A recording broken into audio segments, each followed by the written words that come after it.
திருச்சியில உள்ள ஸ்ரீ ரங்கநாத சுவாமி திருக்கோயில் ஸ்ரீரங்கம்னு கூறப்படுற அந்த கோயில்ல கிழக்கு கோபுரம் மட்டும் வெள்ளை நிறத்துல பெயிண்ட் அடிச்சிருக்காங்க. அத வெள்ளை கோபுரம்னு சொல்றாங்க. மத்த எல்லா கோபுரம் வண்ணங்கள் நிறைந்திருக்க கிழக்கு கோபுரம் மட்டும் ஏன் வெள்ளையா இருக்கு? இதுக்கு ஒரு காரணம் உண்டு.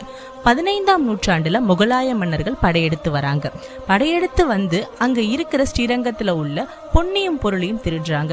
இருந்தாலும் அவங்களுக்கு இன்னும் ஆசை அடங்கல.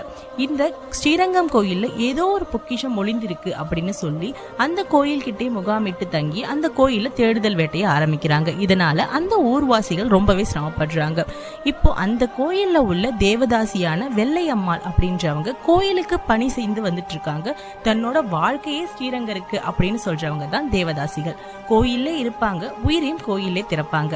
இப்படிப்பட்ட வெள்ளை அம்மாளுக்கு ஸ்ரீரங்கருக்கு ஏதாவது ஆயிடும்ன்ற பயத்தால அந்த படைத்தளபதியை தன்னோட அழகால வசீகரிக்கிறாங்க. வசீகரிச்சு அவரை நீங்க தேடுற பொருள் கிழக்கு கோபுர வாசல் உச்சியில தான் இருக்கு அப்படின்னு சொல்லி நம்ப வச்சு கோயில் உச்சிக்கு கூட்டிட்டு போய் கோபுரத்துக்கிட்ட கீழேந்து தள்ளி விட்டு அவங்களும் சேர்ந்து உயிரை மாய்த்துக்கிறாங்க. இதனால அந்த படை தளபதி இல்லாம நிலை குலைந்து போய் அங்கிருந்து போயிடுறாங்க.